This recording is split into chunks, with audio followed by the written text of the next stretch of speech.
this is no surprise to you, I'm assuming. Well, This happened. it's only going to get worse. So, I think it's somewhat ironic that yesterday, there was a Commerce subcommittee meeting on the legislation for data breaches and notifications. But I just think a company like Anthem and many other companies fail to spend enough money to upgrade, their systems, their security, their firewalls. So there are things that they could do to prevent this from happening. I don't know for sure yet, but we do know that the hackers were able to gain access to their servers. So, when was the last time that they upgraded anything in terms of their IT security? Who does this affect? We don't know if anyone in New Jersey was actually affected because Anthem, from what we're trying to find out, Anthem has not told us. They're not saying how many people are where. Exactly, but people in New Jersey could be affected because there are affiliate companies through Anthem that are also, now been exposed, and that's about 67 million people. The 37 million people that are directly enrolled with Anthem are for sure have been affected. What do you mean by affiliate companies? Affiliate companies, third-party vendors that work with Anthem, doctors, hospital networks, things like that. So, what do we need? First off, if you're concerned that you might have been affected by this breach, what should you do immediately? You should get a copy of a credit report. Take a look at it. Obviously, look for any red flags, accounts that don't belong to you, addresses, recently added addresses that you have never lived at. So one of the things that the identity thieves do is they try to establish a completely new identity, and they'll use a different name, a different address, but they're going to use your social security number. So look at the report, and then, unfortunately, in today's day and world, you really need to be involved in a credit monitoring program that also has the resolution services, because people always say, Paul, what if I get the alert that somebody just tried to open up a credit card or multiple cards, or they're leasing a car or buying a house? So the average person doesn't know what to do. So make sure you have some type of resolution service that goes along with the credit monitoring. And I say it's unfortunate because the free services that are out there are just inadequate. So people are going to wind up having to pay anywhere from $10 to $20 a month for that service. But it's the world we live in. Yeah, Tom, tell me about a little more about these programs. These are not things that are offered through the government. These are not things that are offered, those free, like what I did, the free fraud. The fraud alert, so if you know you've been affected, you might want to even go take it a step further and put a security freeze on your credit reports. And that means that no one, including you, would be able to gain access to your credit reports without first providing a PIN or a password. The fraud alert just says to creditors who are pulling your reports, go an extra step in terms of verifying that the person is who they say they are. How would a credit report help me? Even if someone stole my information yesterday, could they have, with the credit report? So that's where the monitoring comes in. The credit report is a snapshot in real time, and it might not help you if this is something that hasn't been reported yet. So that's where credit monitoring comes in. Once you provide the company with your information, if it's used in any way that's not consistent, you should get an alert via email or text. Tell me more about these. Who does these monitoring programs that you would have to, I guess, pay for? Well, the shameless plug would be Better Qualified certainly provides free credit reports along with a monitoring service that really is, ours is only like $6.95 a month. So again, anywhere from $7-8. Some of the higher ones, like there's a LifeLock, most of the people know because they do so much marketing. But they're on the upper side, $20, lots of bells and whistles that I don't think you really need. You need to be alerted, and you need to have the resolution service. Someone that's going to help you.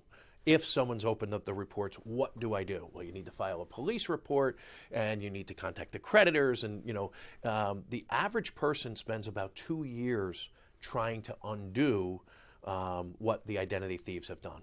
And is this what happened here, this breach? Do you think the company's doing enough to help?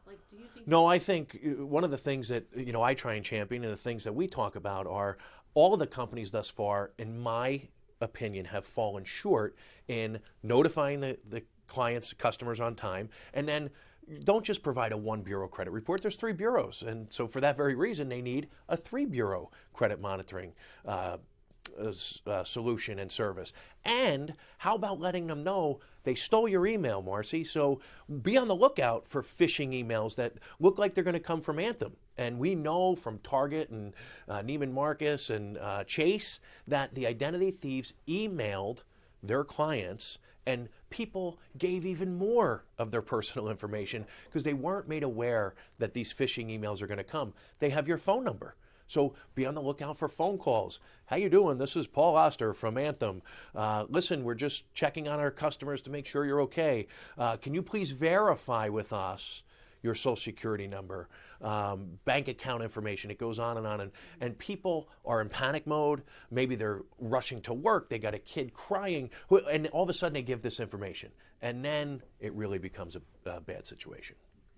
Anything else that you think that we need to bring up in this conversation for folks, whether you're a customer of Anthem or not? Or not, right. So I think the biggest thing for people to realize is don't become numb to this. 2014 was the year of the data breach. Every other day you heard about and people say, well, it didn't hurt me yet.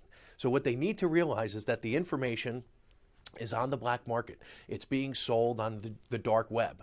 So it's only a matter of time before somebody buys it and uses it. And just because it hasn't happened yet, take the steps, be proactive in protecting yourself, because obviously the government can't do it, these companies can't do it, retailers can't do it. We lock our front doors, we lock our cars, we lock our phones, but we fail to lock our identities down. So take a couple of simple steps to protect yourself, and one of them being get involved in a credit monitoring program.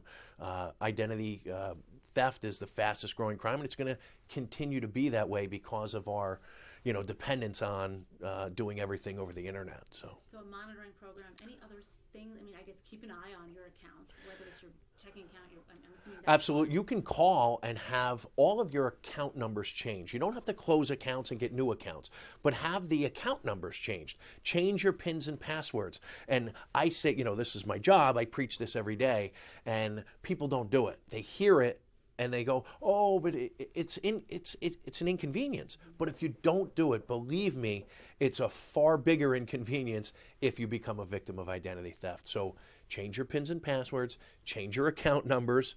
You don't have to get new accounts, but certainly change them. And then obviously you're going to have to change, you're going to have to alert the creditors. Maybe you have auto draft and auto pay and all that stuff. But if it takes you an hour, you're done. If you're a victim of identity theft, like I said before, it could take you years, and it can be financially, devastating along the way. And when you say change your account numbers, you mean like bank account, checking account, savings account, that's... Absolutely. Bank accounts, checking accounts, credit cards, all of those banks and creditors will issue you new account numbers. Mm-hmm.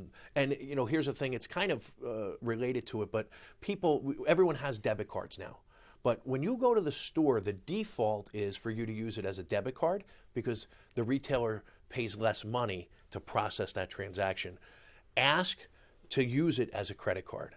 So when you swipe your debit card now, it says, what's your PIN?